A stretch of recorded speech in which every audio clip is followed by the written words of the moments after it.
네, 오늘 우리에게 주신 하나님의 말씀은 에베소서 1장 20절부터 23절, 에베소서 1장 20절부터 23절 말씀입니다. 신약 311면에 있습니다.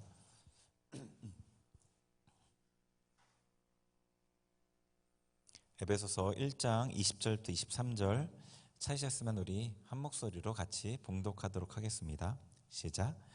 그의 능력이 그리스도 안에서 역사하사 죽은 자들 가운데서 다시 살리시고 하늘에서 자기의 오른편에 앉히사 모든 통치와 권세와 능력과 주권과 이 세상뿐 아니라 오는 세상에 일컫는 모든 이름 위에 뛰어나게 하시고 또 만물을 그의 발 아래 복종하게 하시고 그를 만물 위에 교회의 머리로 삼으셨느니라. 교회는 그의 몸이니 만물 안에서 만물을 충만하게 하시는 이의 충만함이니라. 아멘. 네, 우리 같이 이렇게 선포했으면 좋겠어요. 하나님께서 우리에게 말씀하십니다. 하나님, 제가 듣겠습니다. 제가 마음을 엽니다. 예. 아멘. 네. 네, 우리가 좀 마음을 준비하는 게 좀 필요할 것 같아서 같이 선포해봤어요. 우리 아직 지금 광고를 안 드렸지만 청년부 전체 단톡방에 공지가 올라온 걸 보셨을 거예요, 그렇죠? 내일부터 릴레이 금식 기도를 진행을 하게 됐습니다. 지난번에 부활절을 앞두고 3주간 릴레이 금식, 그땐 릴레이가 아니었죠. 그냥 자원하는 사람들 신청을 받아서 금식 기도를 진행했고, 이번에는 릴레이 금식 기도를 진행을 하게 돼요. 연초에 계획하기를 부활절, 그리고 성령 강림절, 추수감사절 이 세 번의 절기를 금식으로 지키기로 했단 말이에요. 이번에는 리더들과 부장 집사님 그리고 사모님 또 저까지 해가지고 릴레이로 금식이 진행이 돼요. 그래서 그 금식을 왜 하는지, 왜 절기를 금식을 하면서 이렇게 준비하는지 그 부분에 대해서 조금 나눠야 되겠다는 생각이 들었어요. 지난번에는 어쩔 수 없이 이제 상황들이 제가 설교할 수 없는 상황이라서 얘기를 못했는데, 이번에는 시작할 때 이 얘기를 같이 나누고 그리고 분명한 이해를 가지고 금식을 하고 절기를 지키고 절기에 주시는 하나님의 은혜를 받고 이렇게 하는 게 맞다는 생각이 들어서 그 얘기를 먼저 하고요. 그리고 오늘 본문에 대한 얘기를 또 나누려고 합니다. 우선 절기에 대해서 생각을 해봐야 되겠죠. 우리가 교회력이라는 말을 들어보셨을 거예요. 교회력, 그죠? 달력의 한 가지 종류예요. 태양력이 있고 음력이 있잖아요. 양력이 있고 음력, 또 유대력도 있고 이슬람력도 있고 달력이 여러 종류가 있어요. 근데 그 중에 교회력도 있어요. 교회력은 뭐냐면 우리가 지키는 절기들을 기준으로 해가지고 1년이 짜여져 있는 그런 달력이라고 보시면 돼요. 우리가 지키는 절기들 여러분 잘 아시듯이 대강절, 대림절이라도 부르고 대강절이 있고 성탄절, 사순절, 고난주간, 성금요일, 부활절, 성령강림절, 맥추절, 추수감사절 이런 것들이 있어요. 그렇죠? 주연절도 있고 여러 가지 절기들이 있단 말이에요. 이것들이 1년을 이렇게 짜여져 있어서 1년을 쭉 돌아간단 말이에요. 그래서 우리 기독교인들은 어디에 기준으로 이 한 해를 보내냐면 이 교회력을 기준으로 한 해를 보내는 거예요. 우리에게는 굉장히 희미해져 있잖아요. 근데 원래는 그게 교회력이 있는 이유예요. 교회의 달력이란 말이에요. 그죠? 근데 요즘에 교회들은 이 절기의 의미를 잘 모르고 절기를 지키는 것 같아요. 절기가 어떤 의미인지 정확하게 모르고, 그리고 절기를 어떻게 준비해야 되는지도 모르고, 절기에 어떤 은혜가 우리에게 준비되어 있는지도 모르고, 그래서 그냥 절기를 어떤 기념일 정도로 생각하는 것 같기도 하고, 그냥 구약에 있었던 어떤 그 잔재와 같이 생각하는 것 같기도 해요. 예를 들어서 맥추절 같은 경우에는 우리가 어떻게 지키죠? 맥추절을 보리추수하는 날, 추수감사절은 한 해의 소득을 드리는 날, 그렇게 지켜요. 근데 그러면 우리에게 별 의미가, 상관관계가 별로 없잖아요. 우리는 농사를 안 짓는데. 그래서 그걸 이제 1년의 소득이다 해서 감사라고 해서 감사로 많이 연결을 시키긴 하는데, 사실 진짜 의미는, 영적인 의미는 또 따로 있거든요. 그러다 보니까 그냥 한 기념일 정도로 생각하고 특별 헌금을 드리는 날 정도로 생각하고 절기가 지나가게 되는 것 같아요. 근데 담임 목사님도 요즘에 절기에 대한 얘기들을 종종 하시는데 절기는 그렇지가 않아요. 그 정도의 의미가 아니에요. 절기는 이 교회 사명과도 관련돼 있고 하나님의 구원 사역과 아주 밀접하게 관련돼 있어요. 그러니까 하나님께서 역사를 시작하시고 역사를 주관해 가시잖아요. 성경적으로 봤을 땐 6천 년 정도가 좀 넘었다고 보는데요. 물론 이제 진화론에서 얘기하는 것과 완전 다르지만 성경 역사로는 6천 년 정도를 생각하는데 그 6천 년 그리고 앞으로 예수님 재림 때까지 역사를 그러니까 이끌어 가신 하나님의 목적이 있단 말이에요. 그 최종 목적은 구원이에요. 구원의 완성. 근데 그 구원 사역, 하나님께서 구원의 완성을 이끌어 가시는 그 사역, 일에 대해서 교회가 지키는 절기가 관련이 있는 거거든요. 이 교회가 지키는 절기는 정말로 중요한 부분이에요.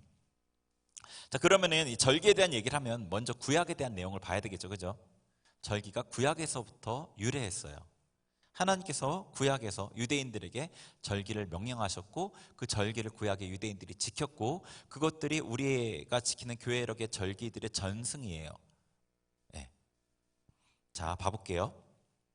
레위기 23장을 한번 펴보세요. 레위기 23장. 절기에 대한 구약에 기록되어 있는 말씀들이 여러 군데 있어요. 근데 특별히 레위기 23장하고 민수기 28, 29장에 절기에 대한 내용이 집중되어 있어서 기록되어 있어요. 근데 민수기보다는 레위기를 보는 게 조금 더 좋아요. 레위기 23장. 레위기 23장을 한번 봐보죠. 이 절기에 대한 내용을 보시면 23장을 딱 펴보시면 이제 안식일부터 시작해서 유교절, 무교절, 초실절 쭉쭉쭉 나온단 말이에요. 그것들에 대한 내용을 간략하게 좀 개관해 볼게요. 우선 23장 1절과 2절을 한번 같이 읽어보죠. 1절과 2절 시작. 여호와께서 모세에게 말씀하여 이르시되 이스라엘 자손에게 말하여 이르라 이것이 나의 절기들이니 너희가 성회로 공포할 여호와의 절기들이니라. 아멘. 자, 23장의 1절, 2절에 보니까 하나님께서 모세에게 말씀해서 이스라엘 자손에게 말하라고 했어요. 그래서 이런 절기들을 지켜라 라고 명령을 했단 말이에요. 그죠? 그런데 이것이 유대인들의 절기가 아니라 2절에 보면은 뒷부분에 여호와의 절기라고 돼 있어요. 그러니까 이 절기를 지키는 것은 하나님께 굉장한 중요한 의미가 있는 거예요. 하나님의 절기를 하나님의 백성인 이스라엘 너희가 지켜라는 거예요. 이 여호와의 절기들이 여호와의 절기들이라고 얘기하셨단 말이에요. 이게 굉장히 중요한 포인트예요. 우리는 절기를 우리의 편에서 생각을 하는 것 같아요. 그러니까 우리가 감사하니까 추수감사 우리가 감사하니까 우리가 구원받았으니까 이런 우리 편의 생각을 하는데 그게 아니고 이 여호와의 절기 하나님의 절기예요. 하나님과 관련되어 있는 거예요. 하나님께 더 중요한 거예요. 그래서 하나님의 구원 사역과 우리가 이 절기를 지키는 것이 밀접하게 중요한 연관관계가 있다는 거예요. 자, 맨 첫 번째 3절에 이제 안식일에 대한 얘기가 있고 안식일은 좀 넘어가죠. 이것은 우리가 매주 지키는 안식일의 의미에 대해서는 따로 제가 한번 설교할 기회가 있을 거예요. 안식일이 너무나 중요한 날이거든요. 우리가 지키는 이 주일, 안식일은 원래 토요일이었지만 이제 부활하신 후에 교회는 주일에 모이잖아요. 이 안식일이 정말로 중요합니다. 그건 제가 따로 설교를 할 기회가 있을 것 같아요. 자, 4절부터 5절을 읽어볼게요. 4절, 5절, 23장 4, 5절 시작. 이것이 너희가 그 정한 때에 성회로 공포할 여호와의 절기들이니라. 첫째 달 열 나흘 저녁은 여호와의 유월절이요. 아멘. 자, 유월절에 대한 말씀이 나오죠. 첫째 달 열 나흔 날 1월 14일이에요. 그러니까 이거는 태양력이 아니라 유대력으로 1월 14일이에요. 아마 이 유대력 1월이 나중에 제가 표를 한번 보여드릴 텐데, 유대력 1월 14일은 우리로는 한 4월 정도 그쯤 되는 거예요. 태양력으로 한 4월쯤. 근데 이게 정확하게 맞지는 않죠. 이게 달력이 딱딱딱 맞지 않잖아요. 뭐 윤달도 있고 뭐 여러 가지 이유 때문에 딱딱딱 많지는 않은데 어쨌거나 4월경이에요. 근데 6월절을 지키라고 하셨어요. 그러니까 6월절은 어떤 절기인지 제일 잘 아실 거예요. 6월절은 많이 들어보셨죠. 6월 패스오버 넘어가는 날이죠. 그래서 출애굽할 때 죽음의 재앙이 이스라엘이 사는 애굽 땅에 임했었지만 하나님께서 어린 양의 피가 발려진 그 집은 넘어갔단 말이에요. 죽음의 재앙이. 그래서 이 6월절은 우리에게 있어서는 죽음의 어떤 그 심판, 영원한 심판으로부터 건진받고 세상을 의미하는 애굽 땅에서 구출된 날이에요. 그 의미가 우리에게 있어요. 그래서 고린도전서 5장 7절을 제가 한번 읽어드릴게요. 너희는 누룩 없는 자인데 새 덩어리가 되기 위하여 묵은 누룩을 내버리라. 우리의 유월절 양 곧 그리스도께서 희생되셨느니라. 우리의 유월절 양 곧 그리스도께서 희생되셨느니라. 유월절 양 그리스도예요. 그러니까 유월절 절기가 이스라엘 백성에게 시작된 게 출애굽할 때 어린 양을 죽여서 피를 내어서 문인방과 좌우설주에 발랐죠. 그래서 죽음의 심판이 넘어갔단 말이에요. 유월절 양 그리스도께서 죽으셔서 피를 흘리고 그 피가 우리에게 발려졌기 때문에 우리에게는 심판이 넘어간 거예요. 그러니까 유월절은 우리에게 그런 의미예요. 우리에게. 자, 그 다음에 6절부터 8절 읽어보겠습니다. 6절부터 8절 시작. 이달 열 닷새 날은 여호와의 무교절이니 이래 동안 너희는 무교병을 먹을 것이요 그 첫날에는 너희가 성회로 모이고 아무 노동도 하지 말지며 너희는 이래 동안 여호와께 화제를 드릴 것이요 일곱째 날에도 성회로 모이고 아무 노동도 하지 말지니라. 아멘. 성회로 모이고 아무 노동하지 말라는 구별을 하여서 지키라는 의미고요. 그러니까 이 6월절이 1월 14일인데 1월 15일부터 일주일간을 무교절로 지키라고 하셨어요. 근데 이제 예수님 그 신약 시대에는 어떻게 되냐면 무교절의 첫날이 6월절로 지켜지고 그래서 지금 1월 14일이 6월절이고 15일부터 무교절을 지키는 건데 예수님 시대에는 1월 14일이 6월절이면서 무교절 첫날로 이렇게 지켜졌어요. 신약의 기록을 보면은. 복음서의 기록을 보면은 어쨌거나 그 약간씩 날짜의 변동이 이스라엘 역사 가운데도 좀 생겼거든요. 근데 무교절은 어떤 날이냐면 신명기 16장 3절에 보면은 무교병을 먹는 날인데 그 무교병에 대해서 고난의 떡이라고 말씀하셔요. 고난의 떡. 그러니까 이스라엘 백성들이 출애굽할 때 6월절의 그 역사로 인해서 애굽의 장자들은 다 죽음을 당하고 이스라엘 백성들은 죽음을 당하지 않았잖아요. 그 장자가. 그리고 나서 그 애굽 땅을 출애굽할 때 손에 지팡이를 들고 발에 신을 신고 허리에 띠를 띠고 쓴나물과 무교병을 먹었어요. 애굽의 고난을 기억하게 하는 고난의 떡인 거예요. 이게요. 그때 그들이 어떻게 그곳에서 급히 나왔는지 기억하게 하는 떡이에요. 그럼 무교병은 우리에게 어떤 의미냐? 물론 시기적으로는 6월절 다음이지만 우리에게는 고난 주간에 예수님의 고난을 기억하잖아요. 그리고 예수님의 고난에 참여하잖아요. 우리가 구원받기 이전에 어떤 사람이었는지를 기억하면서 예수님께서 우리를 위해 어떤 희생을 치러주셨는지를 기억하면서 그 고난에 감사하면서 그 고난에 참여하기 위해서 고난 주간을 지켜요. 유대인들에게도 무교절이 그런 의미였어요. 고난의 떡을 먹으면서 그들이 애굽 땅에서 어떤 고난을 당했고 어떻게 그 땅을 나왔으며 어떻게 그 땅에서 하나님의 인도를 받고 나왔는지를 기억하는 날이라고요. 네. 자, 그리고 23장 9절과 10절도 보겠습니다. 초실절인데요. 23장 9절과 10절 시작. 여호와께서 모세에게 말씀하여 이르시되 이스라엘 자손에게 말하여 이르라. 너희는 내가 너희에게 주는 땅에 들어가서 너희의 곡물을 거둘 때에 너희의 곡물의 첫 이삭 한 단을 제사장에게로 가져갈 것이요. 아멘. 보면 이 초실절이 그러니까 첫 이삭을 바치는 절기예요. 10절에 보니까 너희 곡물의 첫 이삭 한 단을 제사장에게 가져갈 것이요. 근데 이 절기는 어떻게 지켜졌냐면 날짜가 안 나와 있는데 무교절 기간 있잖아요. 1월 15일부터 21일 중에 안식일이 지난 다음 날을 초실절로 지켰어요. 자, 6월절이 어린 양을 죽이는 절기였잖아요. 그죠? 어린 양을 죽여서 그 피를 또 그 유교절 절기를 지킬 때마다 그런 어린 양을 죽여서 번제를 드리는 그런 절기로 지켰단 말이에요. 6월절이 어린 양이 죽는 절기예요. 성금요일이라고 생각할 수 있어요, 우리한테는. 그런데 무교절 기간, 그러니까 6월절이 시작인데 6월절로부터 시작된 일주일 그 기간 중에 안식일이 지난 다음 날이 초실절이었어요. 이게 무슨 날이에요? 예수님 부활하신 날이잖아요. 몰라요? 6월절에 예수님 죽으셨잖아요. 그러고서 안식일이 지난 첫날에 여인들이 무덤에 찾아가서 예수님이 없었잖아요. 초실절은 예수님 부활을 의미해요. 그래서 고린도전서 15장 23절에 이렇게 되어 있어요. 그러나 부활에 대한 얘기를 하면서 각각 자기 차례대로 되리니 먼저는 첫 열매인 그리스도요, 이렇게 되어 있어요. 예수님이 첫 열매예요. 첫 열매. 부활의 첫 열매예요. 이 초실절은 그런 의미가 있는 거예요. 그래서 부활의 첫 열매로서 예수님께서 먼저 부활하셨어요. 그럼 첫 열매를 드린다는 건 어떤 의미냐면 그 이후에 풍성한 열매가 있을 것에 대한 기대이고 확신이에요. 어떤 믿음이라고요. 그게 첫 열매를 드리는 거는. 자, 그 다음에 23장 15절 16절을 한번 볼게요.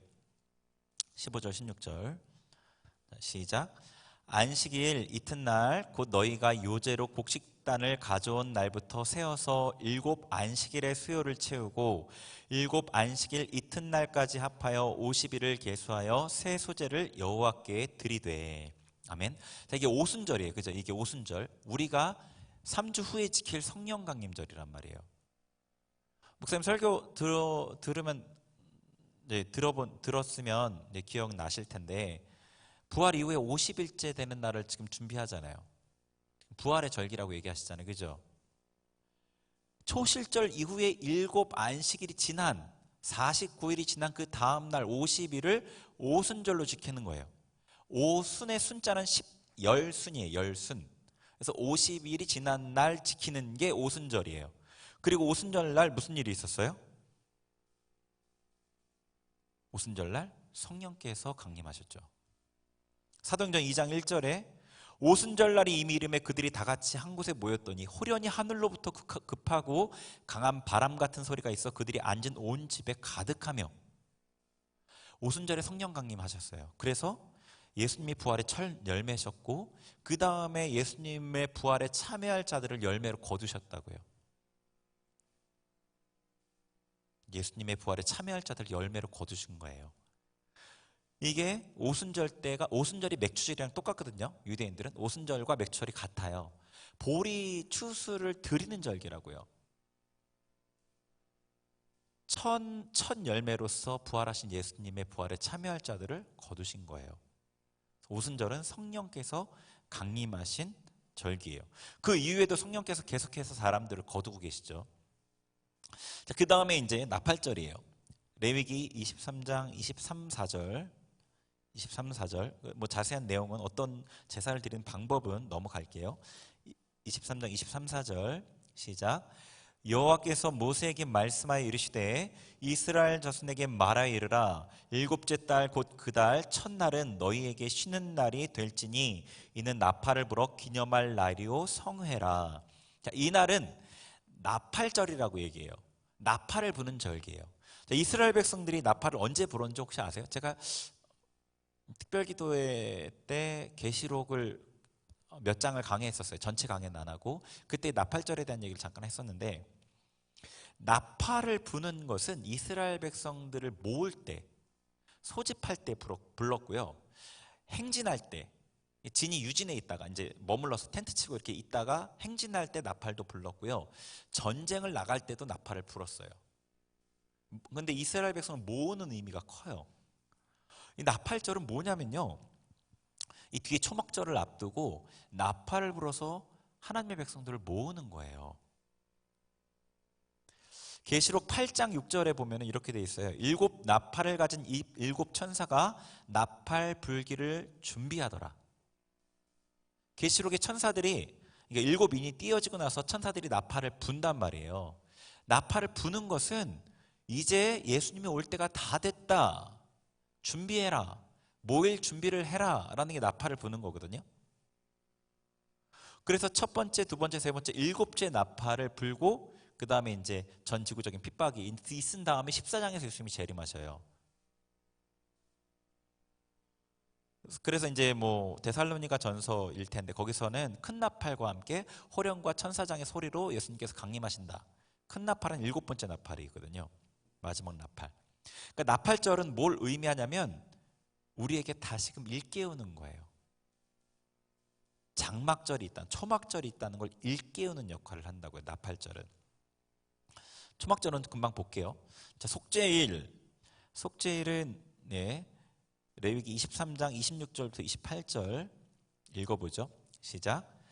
여호와께서 모세에게 말씀하여 이르시되 일곱째 달 열흘날은 속죄일이니 너희는 성회를 열고 스스로 괴롭게 하며 여호와께 화제를 드리고 이날에는 어떤 일도 하지 말 것은 너희를 위하여 너희 하나님 여호와 앞에 속죄할 속죄일이 됨이니라. 아멘.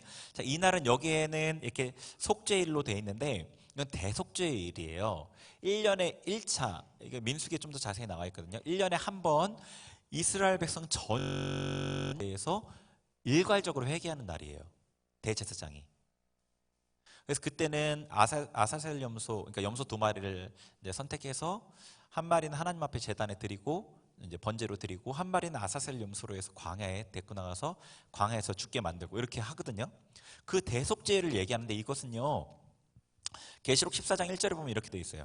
또 내가 보니 보라 어린 양이 시온산에 섰고 그와 함께 14만 4천이 섰는데 그들의 이마에는 어린 양의 이름과 그 아버지의 이름을 쓴 것이 있더라. 그러니까 제가 14장 14절인가 이 뒷부분에 예수님 재림하는 장면이 나오는데 그 앞에 예수님께서 구원의 완성의 수 14만 4천과 함께 하나님 앞에 서는 그런 장면이 나와요. 그러니까 이게 뭐냐면요. 지금 천국에 들어가기 전에 하나님의 백성들이 이 땅을 살아가면서 예수님의 이름으로 회개했지만 대속죄일과 같은 이게 필요한 거예요. 하나님 앞에 들어가기 전에 예수님께서 하나님 앞에서 이 우리 하나님의 백성들을 위한 어떤 전체적인 회개, 그게 이제 속죄일의 의미예요. 자, 그리고 마지막 초막절 23장 33과 34절 읽어볼게요. 33절 34절 시작.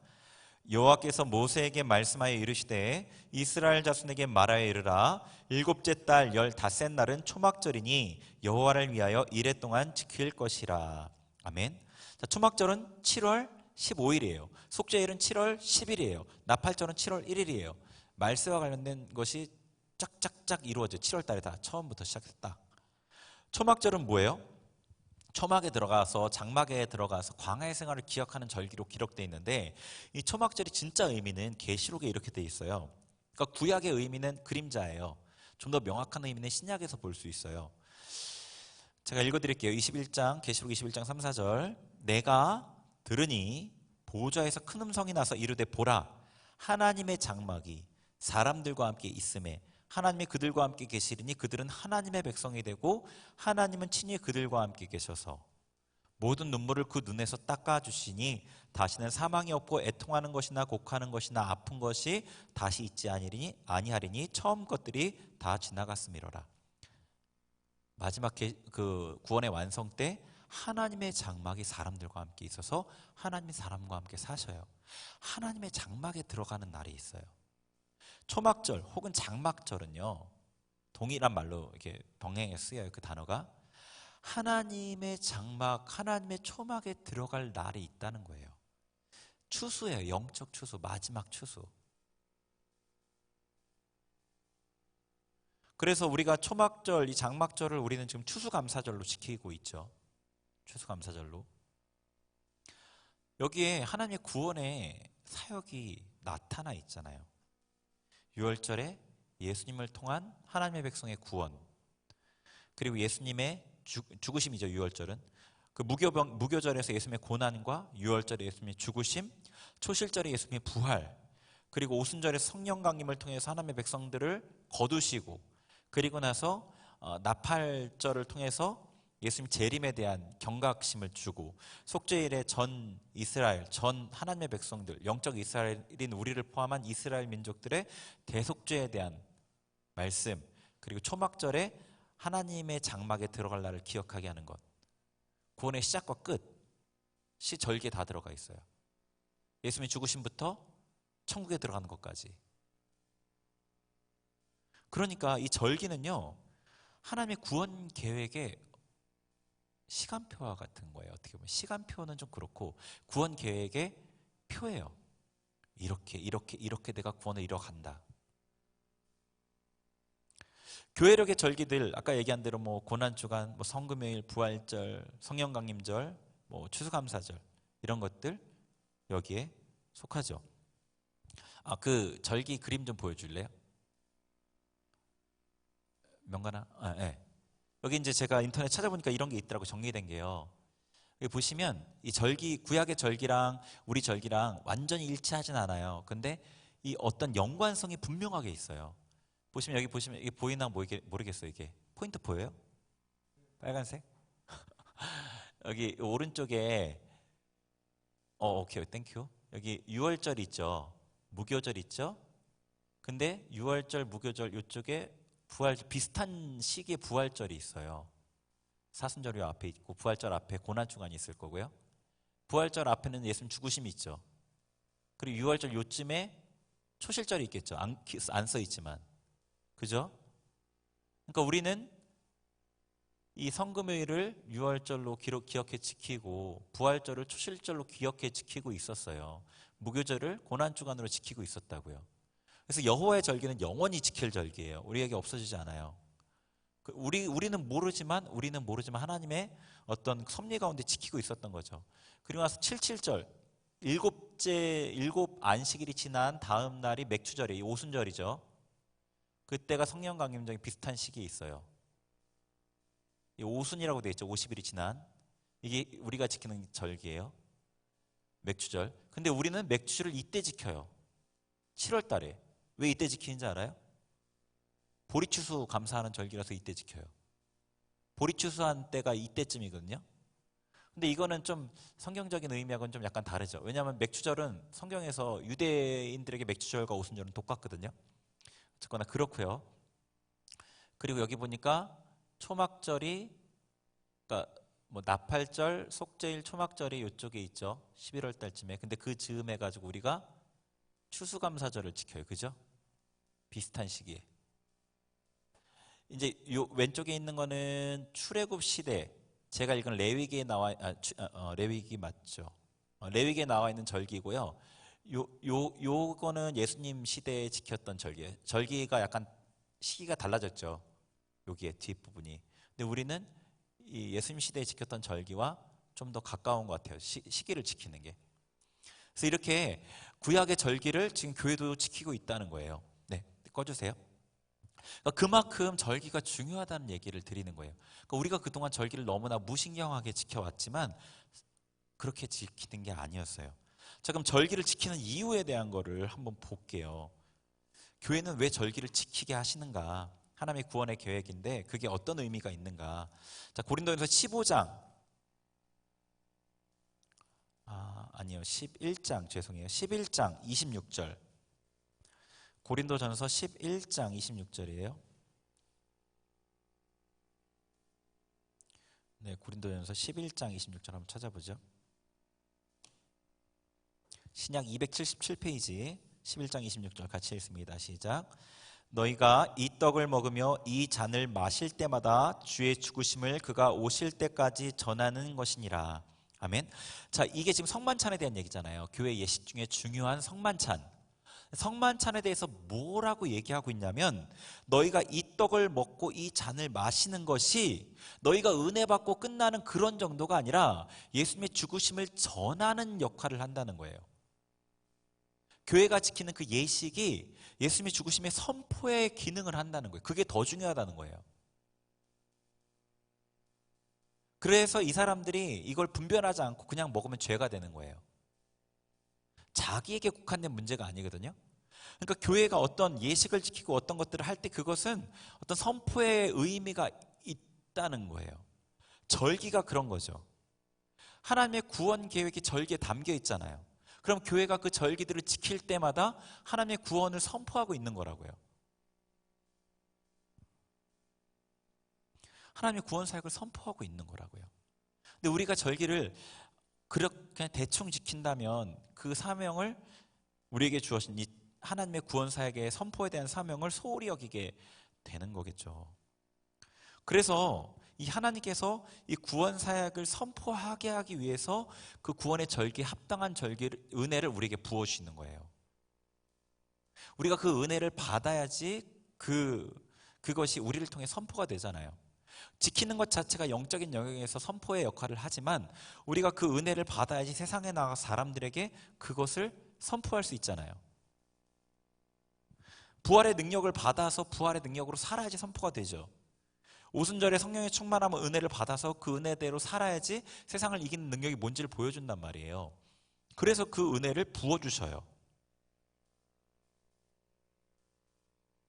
그래서 절기를 금식하며 지키는 거죠.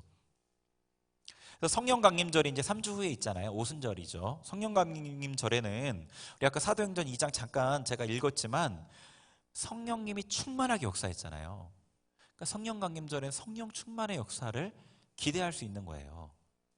그 성령님과 관련되어 있거든요. 성령강림절은 초막절은 하나님과 관련되어 있고요. 유월절, 무교절 이런 것은 예수님과 관련되어 있어요. 그 절기가 그 여호와의 절기, 성삼위 삼위 세 분과 다 관련이 있는데 특별히 오순절은 성령님과 관련이 있단 말이에요. 그래서 그 오순절 때 여러분이 하나님께서 주실 은혜를 준비해서 받으면 성령 충만함의 은혜를 받을 수 있는 거죠. 그래서 예수 그리스도의 부활에 그 참여하는 은혜, 세상을 이기는 힘을 얻는 거예요. 사도들이 오순절에 성령의 충만함을 받고 세상을 이겼던 것처럼 그들이 세상을 이겼잖아요. 그전에는 두려워 벌벌 떨고 예수님 십자가에 못 박힐 때 도망갔던 그들이 성령 강림을 통해서 성령의 충만함을 받자마자 담대하게 예수 그리스도를 선포했고 예수님 때문에 매맞는 것을 기뻐했단 말이에요. 그 은혜가 이 성령 강림절에 부어진 은혜예요. 우리가 어떻게 준비하냐에 따라 다르겠지만 그 은혜를 주신다고요. 여러분이 세상을 이기고 싶으면 본인 힘으로 안 되는 거 너무 잘 알잖아요. 하나님의 은혜가 필요해요. 은혜를 주실 때 받아야죠. 그래 준비해야 되죠. 그래서 절기를 준비하는 방법으로 우리는 금식을 하는 거예요. 이 초대교회에 성도들이 그렇게 절기를 준비했었대요. 금식하고 말씀 읽고 기도하면서 하나님 주신 은혜를 받기 위해서 자기를 준비하는 거죠. 정결하게. 이게 아테프 박사님 책에서 봤던 거예요. 물론 이 절기를 금식으로 준비하는 거는 제가 이전에 알던 어떤 교회에 그렇게 지키더라고요. 네, 그렇게 지켰어요. 그분이 이제 어느 날 이제 성도님들한테 이제 성령 강림절이 2주 남았으니까 금식으로 준비하면 좋겠다. 감동 오시는 분들은 금식하세요. 이렇게 얘기하셔서 금식을 하고 지키더라고요. 그러시더니 제가 그 교회 이제 뭐 주일 예배를 가지는 못했지만 다음에 교회에 진짜 엄청 하나님의 은혜가 너무 강하게 임했었다. 이런 얘기를 하시더라고요. 제가 그게 그런 거구나. 그렇게 지킬 수 있구나. 라고 생각했었는데 그러다가 그 속사람에 관한 책 있잖아요. 아테프 박사님. 그 책을 보는데 이 얘기가 써 있는 거예요. 절기를 초대교회의 교인들이 어떻게 지켰는지. 제가 약간 충격을 받았죠. 그 봤던 게 여기 써 있으니까. 그분은 이 책 같은 거, 책 같은 거 안 읽는 분이신데. 그래요. 그래서 제가 그 전 교회에서 청년들과 함께 매 절기를 금식하며 지켰어요. 한 2년 정도. 근데 그때마다 한 단계씩 뭔가 도약이 있었어요. 저도 그때마다 하나님 주신 선물이 있었고요. 그 지난 우리 부활절을 같이 이제 금식으로 준비했던 친구들 중에는 하나님이 주시는 그 선물을 내가 이런 선물 받았구나 느낀 친구들 분명히 있을 거예요. 저도 그랬고요. 그래서 금식하고 또 이제 초대교회에서는 은혜 받을 준비를 하는 그 금식하며 회개를 했었고요. 절기와 관련된 말씀들을 묵상했었어요. 복음서의 말씀들을 묵상했었고 또 말씀을 가지고 기도하고 이렇게 준비를 했었어요. 우리도 이번에 금식을 한단 말이에요. 리더들이 중심으로 이렇게 릴레이로 돌아가요. 이제 이따 표를 보여드릴게요. 단톡방에도 올렸으니까 그걸 보시면 돼요. 그리고 리더가 아닌 친구들은 자기 리더가 금식하는 날 같이 하실 수 있으면 좋겠어요.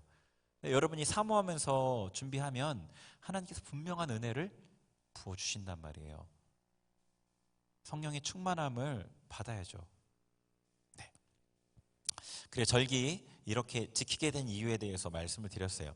자, 본문으로 돌아올게요. 우리 오늘 말씀을 같이 보겠습니다. 에베소서 1장 20절부터 23절. 자, 오늘 말씀의 제목을 제가 예수 그리스도로 정했어요. 왜냐하면 20절부터 23절에는 예수님이 어떤 분이신지에 대한 너무 분명한 선포가 되어 나타나 있어요. 자, 20절 다시 읽어보겠습니다. 에베소서 1장 20절 시작. 그의 능력이 그리스도 안에서 역사하사 죽은 자들 가운데서 다시 살리시고 하늘에서 자기 오른편에 앉히사. 아멘. 자, 그의 능력이, 하나님의 능력이 예수님 안에서 역사하사 일하셔서 어떻게 됐냐면 죽은 자들 가운데 다시 살리시고 하늘에서 자기 오른편에 앉히셨어요. 그러니까 예수님이 어떤 분이셔요? 첫 번째, 죽은 자 가운데서 다시 살아나신 분이에요. 죽은 자 가운데서 다시 살아나신 분이라고요. 자, 이 말씀 그대로 두고 다른 말씀을 한번 우리 보겠습니다. 사도행전 2장 한번 펴보세요. 예수님이 죽은 자 가운데 다시 살아났다는 게 어떤 의미인지 이게 굉장히 중요하거든요. 사도행전 2장 24절 24절부터 32절까지 우리 한 목소리로 사도행전 2장 24절부터 32절까지 여러분 눈으로 직접 손으로 찾아보고 눈으로 확인하는 게 너무 중요해요. 24절부터 32절 시작. 하나님께서 그를 사망의 고통에서 풀어 살리셨으니 이는 그가 사망에 매여 있을 수 없었음이라. 다윗이 그를 가리켜 이르되 내가 항상 내 앞에 계신 주를 배웠으며 나로 요동하지 않게 하기 위하여 그가 내 우편에 계시도다. 그러므로 내 마음이 기뻐하였고 내 혀도 즐거워하였으며 육체도 희망에 거하리니 이는 내 영혼을 음부에 버리지 아니하시며 주의 거룩한 자로 썩음을 당하지 않게 하실 것이미로다. 주께서 생명의 길을 내게 보이셨으니 주 앞에서 내게 기쁨이 충만하게 하시리로다 하였으므로 형제들아 내가 조상 다윗에 대하여 담대히 말할 수 있노니 다윗이 죽어 장사되어 그 묘가 오늘까지 우리 중에 있도다. 그는 선지자라 하나님이 이미 맹세하사 그 자손 중에서 한 사람을 그 위에 앉게 하리라 하심을 알고 미리 본고로 그리스도의 부활을 말하되 그가 음부에 버림이 되지 않고 그의 육신이 썩음을 당하지 아니하시리라 하더니 이 예수를 하나님이 살리신지라 우리가 다 이 일의 증인이로다. 아멘. 자, 여기 보면 이거 읽으면서 지금 내용이 쭉 이해가 되셨는지 모르겠는데요. 자, 한번 24절 봐보세요. 예수님에 대해 얘기하죠. 하나님께서 예수님을 사망의 고통에서 풀어 살리셨으니 부활시키셨는데 왜 그랬냐면 그가 사망에 매여 있을 수 없었음이래요. 예수님이 사망에 붙잡혀 있을 수 없었어요. 근데 그것을 증거로 제시하는 구절이 뭐냐면 다윗의 시편이에요. 시편의 내용들이 이제 예수님에 대한 내용인데 특별히 이는 내 영혼을 음부에 버리지 아니하시며 주의 거룩한 자로 썩음을 당하지 않게 하실 것이미로다. 그러니까 이 주의 거룩한 자, 죄 없는 자는 썩음을 당하지 않게 하신다는 거예요. 그리고 음부에 버리지 않으신다는 거예요. 그런데 이 19절에 보면은 지금 이 설교가 베드로가 한 설교인데 뭐라고 얘기하냐면 다윗이 이렇게 시편을 기록했지만 다윗이 어떻게 돼 있대요? 묘지가 아직까지 우리 중에 있대요. 다윗의 묘가. 그럼 다윗은 썩었어요, 안 썩었어요? 썩은 거잖아요. 묘에 묻혔으니까 이게 몸이 다 썩잖아요. 그러니까 이 시편이 다윗 자신에 대한 얘기가 아니라는 거예요. 예수님에 대한 얘기라는 거죠. 그래서 여기에 뭐라고 되어 있죠? 31절에 미리 본고로 다윗이 선지자인데 그가 예수 그리스도의 부활에 대해서 미리 보고 그것을 말했다는 거예요. 예수님의 음부에 버림이 되지 않고 육신이 썩음을 당하지 않는 그것에 대해서 말했다는 거예요. 그러니까 예수님은 누구예요? 썩지 않았으니까 거룩한 자인 거예요. 주의 거룩한 자로 썩음을 당하지 않게 하신다고 했어요. 그러니까 예수님이 부활했다는 건 무슨 의미예요? 예수님이 거룩한 분, 의인, 죄 없으신 분이란 뜻이에요. 그렇죠? 아니 생각을 해보세요. 예수님이 십자가에 죽으셨어요. 십자가는 뭐예요? 죄인이 죽는 사형틀이에요. 거기서 죽었는데 예수님이 자기 죄로 죽었다고 말하면 뭐라고 그럴 거예요? 그거에 대해 증거할 수 없잖아요. 증명할 수 없잖아요. 근데 하나님께서 예수님을 살리신 거예요. 그가 의로운 분이라는 증거로. 예수님이 의로운 분이에요. 그러니까 그분이 이 예수님이 죽은 자 가운데 살아나신 분이라는 의미는 그분이 자기 죄로 죽은 게 아니라는 뜻이고, 그럼 자기 죄가 없는데 왜 죽었냐? 다른 사람의 죄로 죽었다는 의미예요. 다른 사람의 죄가 누구냐? 우리의 죄라는 거예요. 대속적인 죽음을 예수님 당하셨다는 의미예요. 그분이 의인이라고요. 그러니까 여기서 또 뭐를 우리가 또 볼 수 있냐면, 그분이 의인이기에 그분으로 인해 우리가 의롭게 될 수 있는 거죠. 그분이 죄인으로서 죽으셨다면 우리를 의롭게 할 수 없고 우리의 죄를 대속할 수도 없는데, 그분이 의인이었기에 우리의 죄를 대속하신 거고 우리가 그분으로 인해 의롭게 될 수 있는 거라는 거예요. 그래서 예수님이 살아나신 거예요. 로마서 4장 25절에 이 정말 중요한 구절인데, 하나님께서 뭐라고 얘기하셨냐면, 바울을 통해서 예수는 우리가 범죄한 것 때문에 내줌이 되고 우리의 죄 때문에 십자가에 죽었어요. 그리고 또한 우리를 의롭다 하시기 위하여 살아나셨다는 거예요. 그러니까 예수님의 부활은 우리의 의로움을 위해 살아나신 거예요. 그분이 부활하셨기 때문에 그분을 통해서 우리가 의롭게 될 수 있는 거예요. 그분이 부활하지 않았으면 그분의 십자가는 그냥 끝이에요. 끝. 실패. 우리가 믿는 예수님이 어떤 분인지를 우리가 분명히 알아야 되잖아요. 예수님을 믿는 종교가 우리가 믿는 기독교예요. 기독은 예수라는 뜻이에요. 예수교예요. 그래서 옛날에 기독교가 우리나라에 처음 들어왔을 때는 야소교라고 그랬어요. 예수를 야소, 한자 발음일 거예요, 그게. 예수교란 말이에요. 예수님을 잘 알아야 돼요. 우리 예수님이 어떤 분이신지. 그분은 의인이에요. 왜 의인이냐? 의인인 증거가 무엇이냐? 죽었다가 다시 살아나는 것이 의인의 증거인 거예요. 그래서 로마서 1장 4절에 이렇게 되어 있어요. 성결의 영으로는 죽은 자 가운데서 부활하여 능력으로 하나님의 아들로 인정되셨으니 곧 우리 주 예수 그리스도시라. 성결의 영으로는 부활하셨어요. 죽은 자 가운데서. 이 성결의 영은 성령이 아니에요. 그분의 거룩한 영이라고요. 그분의 영이 거룩하니까 죽은 자 가운데 있을 수 없는 거예요. 그래서 부활되신 거죠. 그가 사망에 매여 있을 수 없었음이라. 그분의 영이 성결하고 의로웠기 때문에, 죄가 없으셨기 때문에 부활하신 것이라고요. 죽은 자 가운데 살아나신 분 예수님이셔요. 자, 두 번째, 우리 본문 읽었던데 그 죽은 자 가운데서 다시 살리시고 하늘에서 자기의 오른편에 앉히셨다고 되어 있어요. 자, 하나님 우편에 앉아 계신 분이에요. 이것은 여러분 말씀을 통해서 여러 군데서 보셨죠. 뭐 예를 들어 스데반 집사님이 순교할 때 뭐라 그랬죠? 순교할 직전에 하늘이 열리고 하나님의 우편에 인자가 서신 것을 보노라. 그랬더니 사람들이 돌 던져서 죽였잖아요. 성경에 예수님께서 하나님 우편에 있다는 구절들이 여러 군데가 있어요. 예수님께서는 하나님 우편에 지금도 계셔요. 하나님 우편에 지금도 계신다고요. 그게 어떤 의미냐? 베드로전서 3장 22절에 이렇게 되어 있어요. 저는 하늘에 오르사 하나님 우편에 계시니 천사들과 권세들과 능력들이 저에게 순복하느니라. 예수님께서 하나님 우편에 계시기에 천사들과 권세들과 능력들, 여기에는 마귀들도 포함되어 있어요. 예수님께 순복한다는 거예요. 그러니까 예수님이 어떤 거죠? 하나님과 동등한 위치에 있는 거예요. 동등한 위치에 있다고요. 동등한 위치에. 자, 빌립보서 한번 찾아보죠. 빌립보서 2장 6절. 빌립보서 2장 6절 한번 보세요. 예수님을 정말로 우리가 깊게 알아야 돼요. 그죠? 예수를 알자 힘써 저를 알자 그랬어요. 자, 2장 6절, 빌립보서 2장 6절 시작. 그는 근본 하나님의 본체시나 하나님과 동등됨을 취할 것으로 여기지 아니하시고. 아멘. 자, 그는, 예수님은 하나님과 본체예요. 그리고 하나님과 동등하신 분이에요. 자, 우리가 예수님에 대해 생각할 때 어떤 오류가 있는 것 같아요. 어떤 오류가. 예수님이 사람의 모습이시잖아요. 그러니까 예수님을 되게 좀 편하게 생각하는 부분이 있는 것 같아요. 물론 예수님이 우리의 아픔과 어떤 연약함들을 다 체휼하셔서 우리를 동정하시고 우리를 도와주시죠.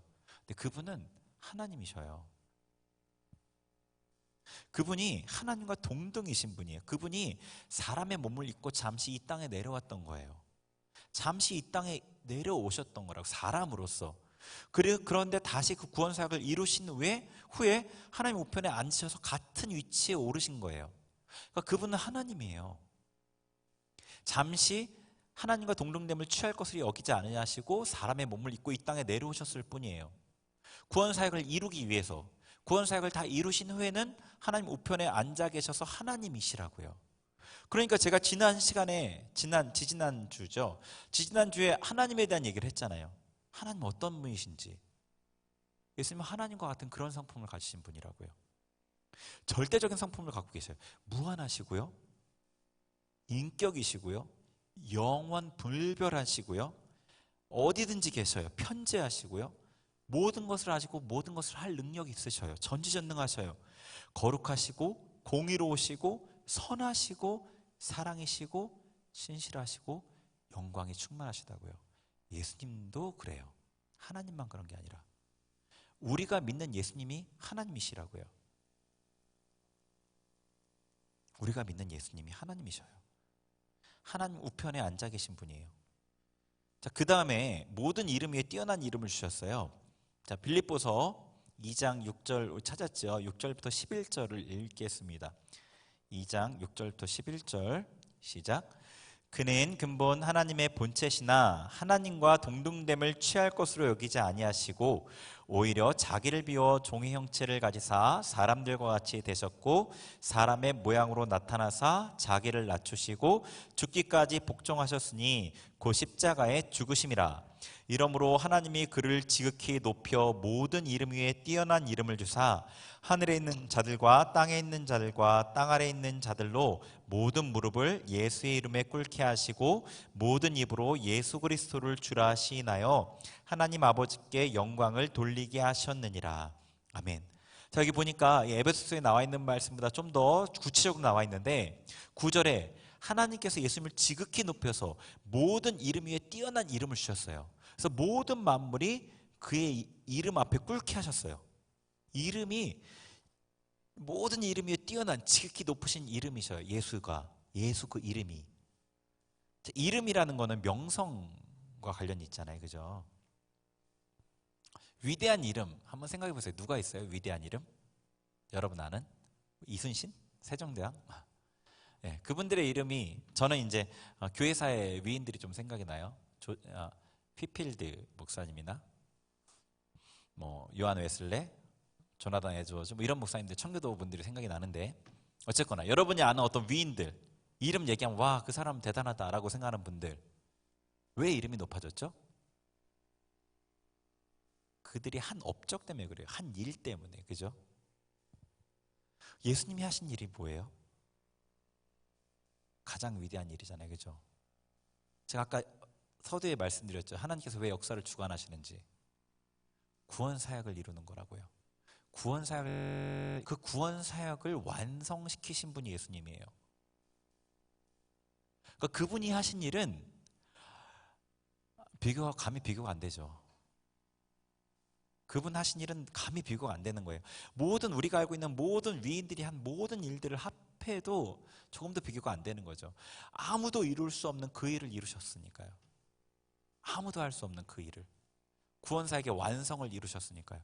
그래서 그분의 이름이 그렇게 뛰어난 거예요. 하나님께서 그분의 이름을 그렇게 높이신 거예요. 그분의 이름을 모두 다 우러르게 된 거라고요. 예수의 이름이에요. 예수의 이름. 그리고 지금 우리가 사는 이 시대는 어떤 시대죠? 예수님이 왕이신 시대예요.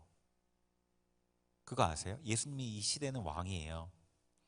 예수님께서 모든 만물이, 그러니까 그 사단의 권세가 굴복되기 전까지는 불갑을 왕노릇 하신다고 그랬어요.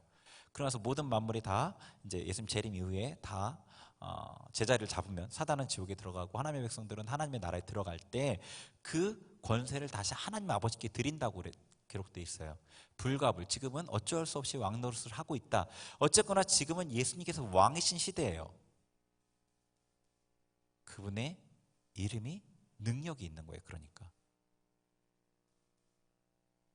왕의 이름이니까요. 프리패스권 같은 거잖아요. 그러니까 예수의 이름에 마귀들도 복종하는 거죠. 근데 그 이름을 사용할 수 있도록 우리에게 허락해 주셨잖아요. 우리가 믿는 예수님은 이런 분이셔요. 자, 그리고 에베소서 다시 한번 와보죠. 1장 22절 다시 읽어볼게요. 1장 22절. 에베소서 1장 22절 시작. 또 만물을 그의 발 아래 복종하게 하시고 그를 만물 위에 교회의 머리로 삼으셨느니라. 아멘. 네 번째는 만물이 복종하시는 분이에요. 만물이 복종하시는 분. 아까 제가 얘기 드렸죠. 지금 이 시대의 왕은 누구라고 그랬죠? 예수님이에요. 예수님. 그런데 만물이 복종하는 것을 우리가 지금 보지는 못하고 있어요. 그죠? 교회에서만 복종이 일어나는데 그것도 성도들 중에서 복종 안 하시는 분들도 많아요. 예. 그 예수님께 완전한 복종은 이루어지고 있고 이루어질 거예요. 지금 세상에 예수님을 대적하고 믿지 않는 자들은 누구죠? 뭐라고 말해야 돼요? 그들에 대해서. 예수님 편에서는 반역자잖아요. 그죠? 심판을 기다리고 계시는 것뿐이에요. 당장 심판하지 아니하시고 기회를 주시고 또 하나님의 자비하심과 하나님의 그 구원 계획 가운데 심판을 유예하는 것뿐이에요. 그러니까 예수님께서 지금 이 온 세상에서 만물의 왕이신데 만물을 복종시키셨는데 복종하지 않는 반역자들이 있는 거예요. 그 반역자들은 심판하실 거예요. 정벌하실 거예요. 그게 요한계시록 19장에 그 혼인잔치 이전에 예수님께서 이한검을, 좌우의 입에서 나오는 이한검을 갖고 백마를 타고 흰옷 입은 무리들을 데리고 전쟁에서 승리하는 그 장면이라고 보시면 돼요. 나중에 다 정벌할 거예요. 만물이 복종하시는 분이에요, 예수님은. 근데 그 복종하지 않는 이들을 참아주시는 것뿐이에요. 자, 그리고 마지막으로 그는 교회 머리이신 분이에요. 하나님께서 예수님을 교회 머리로 삼으셨어요. 머리이신 분이에요. 예수님이 머리시고 교회가 몸이에요. 그리고 우리 한 명 한 명은 그 몸의 지체예요. 네. 예수님을 교회 머리로 두셨어요. 교회라고 할 때 교회가 예수님의 몸이잖아요. 그러면은 몸 전체 공동체만을 생각하기 쉬운데 그게 아니라 지체들도 다 몸이잖아요. 이 손도 몸이고 발도 몸이죠. 전체를 몸이라고 부르지만 전체의 부분들도 몸이에요. 여러분 각자도 예수님이 다 머리셔요. 교회 머리이신 분이에요. 참 여기에 교회 영광이 있어요. 여기에 교회 영광이 있어요.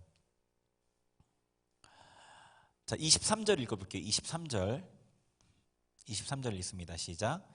교회는 그의 몸이니 만물 안에서 만물을 충만하게 하시는 이의 충만함이니라.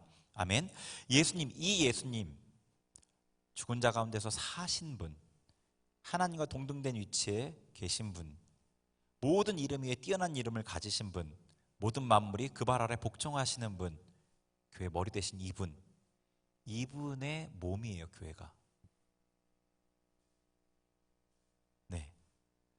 그러니까 교회의 영광이 얼마나 큰지 짐작이 가지 않죠. 그분의 몸이니까 우리가. 머리와 몸이 분리되지 않잖아요. 뭐 떨어져 있지 않잖아요. 연합돼 있잖아요. 하나잖아요. 머리와 몸이.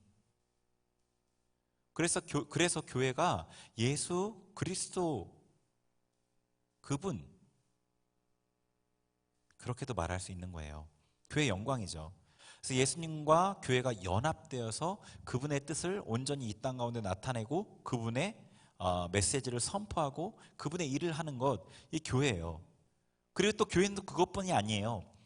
만물 안에서 만물을 충만하게 하신 이의 충만함이에요. 자, 이 말이 조금 어렵게 들릴지 모르겠는데 충만하신 이의 충만함이에요, 교회가. 근데 그 충만하게 하신 이는 누구냐면 만물 안에서 만물을 충만하게 하시는 이예요. 예수님이 만물 안에 계시고 어디든지 계셔요. 이거는 범신론은 아니에요. 그런데 하나님께서 그랬어요. 나는 천지에 충만하지 아니하냐. 예레미야에서 그랬어요. 하나님이 안 계신 곳이 없어요. 모든 곳에 다 계셔요. 그런데 그 예수님께서 만물 안에서 만물을 충만케 만들어 주시는 분이에요. 그렇게 하시는 분이에요.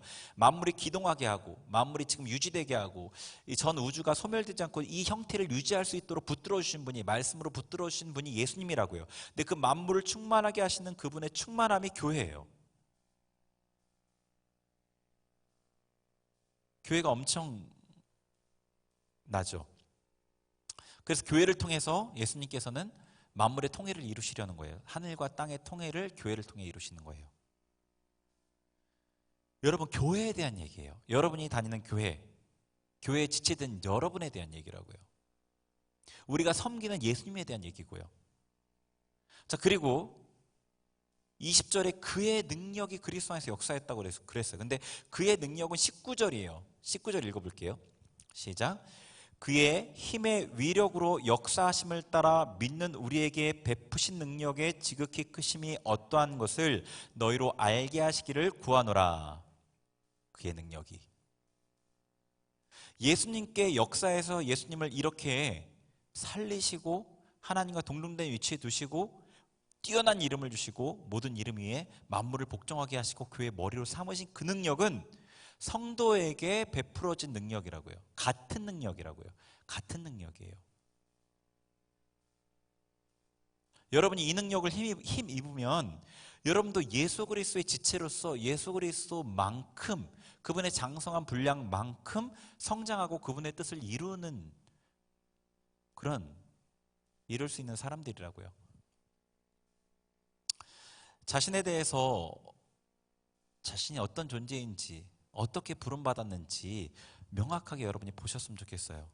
그래서 삶의 작은 일들 때문에 쉽게 낙심하고 그것 때문에 부하내동하고 이 사람이 하는 얘기 때문에 하루 종일을 거기에 골머리를 썩고 그런 좀 뭐랄까요, 하찮은 것에 좌우되는 삶을 살지 않으셨으면 좋겠어요. 여러분의 가치만큼, 여러분에게 베풀어 주신 그 하나님의 능력만큼 그렇게 무게감 있게 움직이셨으면 좋겠어요. 쉽게 여러분이 어떤 존재인지를 알면 이것들이 여러분에게 그렇게 중요하지 않잖아요. 별것 아니잖아요. 누가 나한테 뭐라고 한다고 그게 내 존재를 좌우할 수 없는데, 내가 어떤 능력을 받은 자인데, 내가 섬기는 예수님이 어떤 분이신데, 나에게 어떠한 계획이 있고 내가 의지하는 그 능력이 나를 어떻게 바꾸실 수 있는데. 그래서 세상이 다 무너져도 그리스도인들은 평안할 수 있어요. 다윗이 시편에 고백했듯이 1000만인이 나를 둘러 진친다 하여도, 서울 인구 전부인 그 1000만 명이 나를 둘러 진친다 해도 내가 오히려 안연할 수 있다고 그랬어요. 안연하다고 그랬어요. 평안하다고. 여러분, 예수님, 우리가 섬기는 예수님에 대해서 바로 보시고요. 자신에 대해서, 그리고 교회에 대해서 바로 보셔서 그에 합당하게 행하고 살아가길 바랍니다. 우리 같이 기도할게요.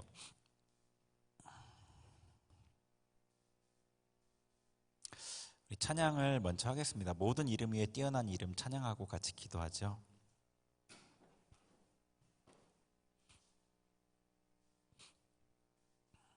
우리 예수님을 생각하면서 예수님께 집중하면서 찬양합니다. 모든 이름 위에 뛰어난 이름,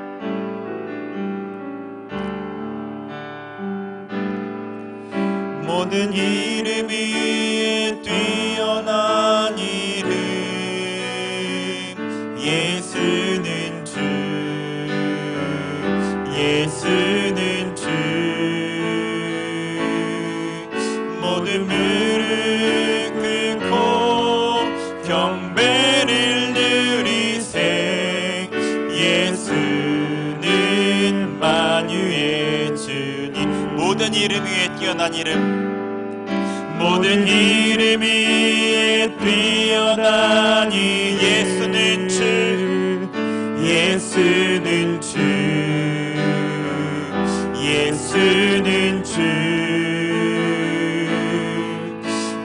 무릎 꿇고 경배를 드리세. 예수는 만유의 주, 예수는 주, 예수는 주, 예수는 주, 예수는 주. 온 천하 만물을 얼어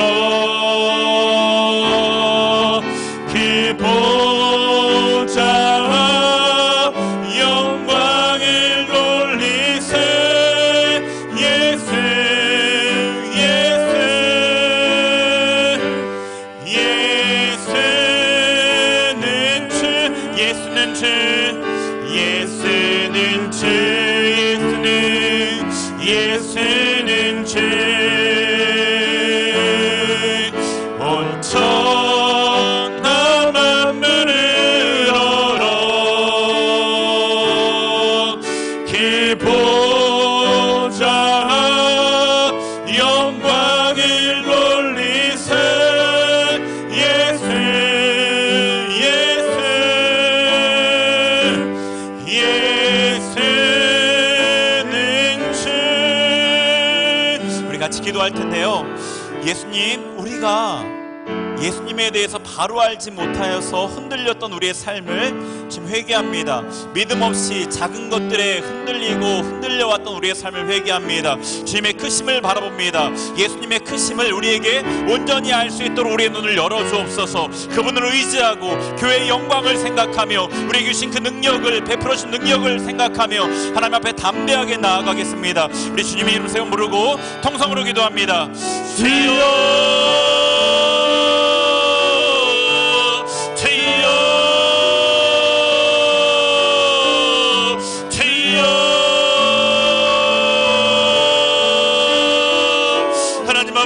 주님 앞에 아버지 말씀을 붙들고 기도하며 나아갑니다.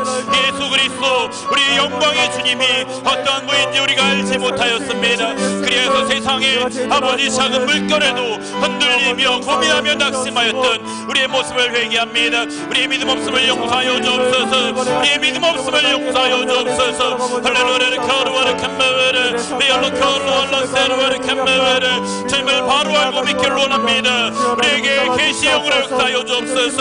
우리에게 지혜와 계시의 영으로 역사하여 주옵소서. 우리가 믿고 섬기는 우리가 붙은 예수 그리스도를 바로 알게 하여 주옵소서. 지금 자 가운데 다시 살아나신 예수님, 하나님 우편에 앉아 계신 예수님, 모든 이름에 뛰어나신 이름 예수님, 모든 만물의 그분 안에 복종하신 예수님, 만물의 교회 머리가 되신 예수님, 아버지 그분을 바라봅니다. 그분을 생각합니다. 그분을 붙듭니다. 할렐루야 카로. 우리가 담대함으로 세상 가운데 아버지 예수 그리스도를 믿는 믿음으로 승리하며 나아가겠습니다. 할렐루야 카르바르 캄마바이레 할렐루야 카르왈라 캄마바르 할렐루야 켈루왈라 세르바르 캄마바. 아버지 임하여 주옵소서.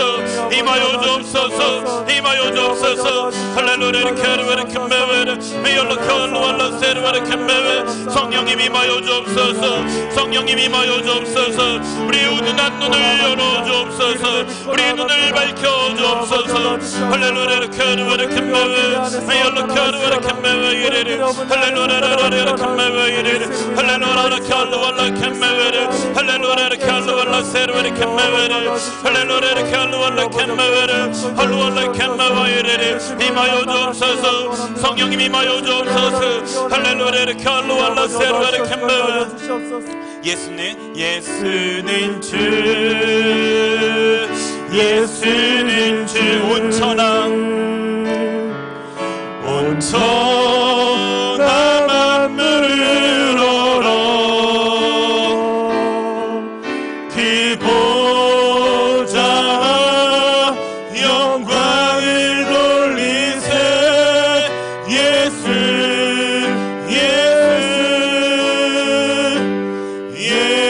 예수는. 우리 한 번 더 선포합니다. 예수는 주, 예수는 주, 예수는 주, 예수는 주. 온 천하 만물을 얼어 그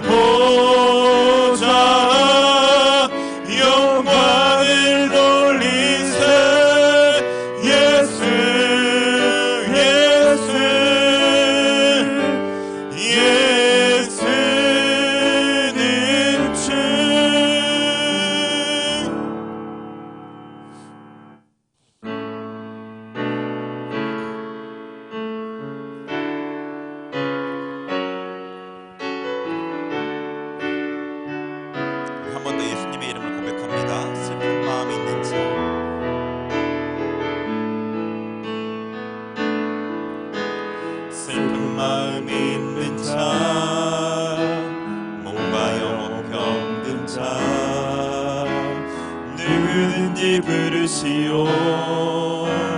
예수 이름 부르시오. 그 이름을 믿는 자, 그 이름을 부르는 자, 그가 어떤 사람이든 그는 그 원어들이 예수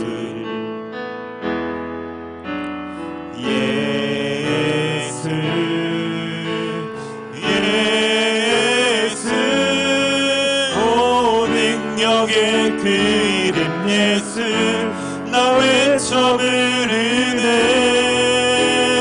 예수 예수 오 구원의 그 이름 예수 나 외쳐 부르네. 예수 그리스도와 은박은 내게 없으나 나 가진 건 너에게 주니 능력의 이름 예수라. 그 이름을 붙드시오. 그 이름을 믿는 자, 그 이름을 믿는 자, 그 이름을 외치는 자, 그가 어떤 사람이든 그는 주의 영광 보리라. 예수 예수 오 능력의 그 이름 예수 나 외쳐 부르네. 예수 예수 오 구원의 그 이름 예수 나 외쳐 부르네. 예수 그리스도 예수 예수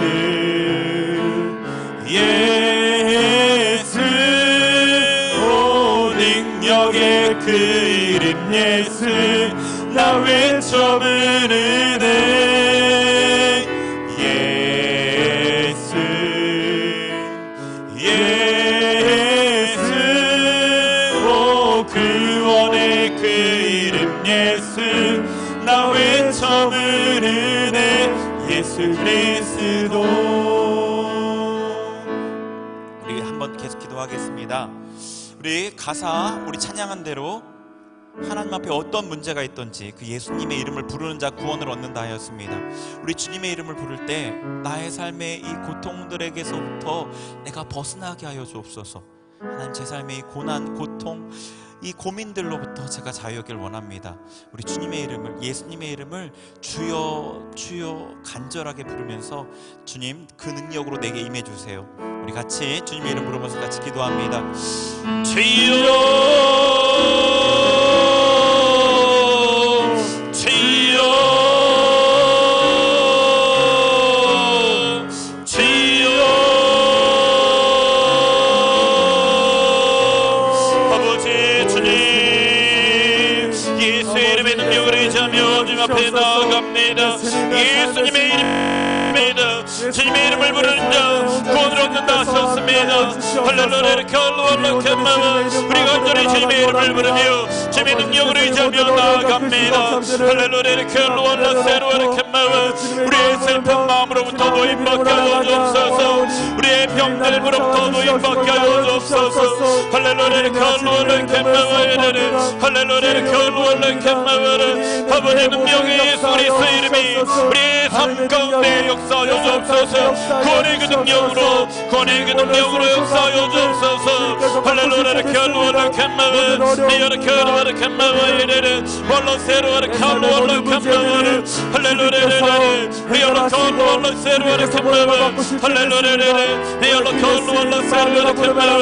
이마소서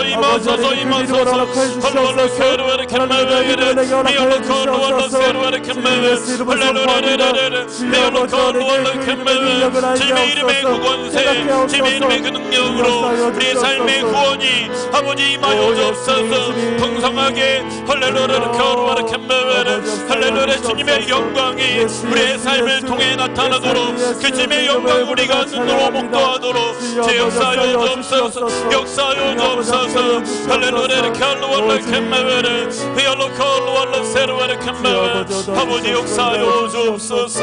아버지 역사여 주옵소서. 우리 하나 더 같이 기도하겠습니다. 우리 내일부터 릴레이 금식기도 우리 진행합니다. 그 가운데 성령께서 임재해 주세요. 역사해 주세요. 우리의 기도 제목을 들어주세요. 그 같이 참여하는 청년들 지치지 않고 힘있게 하나님 은혜 가운데 감당하게 해주세요. 이 금식을 통해 준비되는 이 절기를 통해 우리 청년부가 한 단계 또 도약하고 우리 청년부의 묶임들이 풀리고 우리 청년부 안에 청년들의 묶임이 풀려질 수 있도록 역사해 주세요. 우리 이 중보기도 제목으로 한 번 더 같이 기도하겠습니다. 하나님 아버지 우리 청년부를 위해 기도합니다. 하나님 내일부터 아버지 성령 강림절 성령님의 충만함을 우리가 준비하며 절기를 지키기 위하여 금식하며 나아갑니다. 우리 연약한 모습이지만 성령께서 이 금식 가운데 역사하여 주옵소서. 아버지 참여하는 청년들 그 마음을 붙들어 주시고 그들에게 은혜를 더하여 주옵소서. 잘 감당하게 하시고 아버지 일들을 통하여서 청년부가 한 단계 성장하며 아버지 묶임들이 풀려지게 하시고 우리 청년들의 삶의 묶임들이 풀려져 하나님의 부활의 능력, 이 아버지 성령님의 그 충만한 능력을 경험하며 그 능력으로 세상을 이기며 살아갈 수 있도록 우리 청년들 가운데 역사하여 주옵소서. 할렐루야. 결로월라 세로라 캔마와 하나님께서 감동하셨고 하나님께서 명령하셨사오니 우리의 이 순종 가운데 은혜 보실 줄 믿습니다. 주님 임하소서 일하소서. 아버지 주님 영광 받아 주옵소서. 할렐루야. 결로월라 캔마와를 할렐루야. 결로월라 캔마와를 아버지 역사하여 주옵소서. 아버지 역사하여 주옵소서.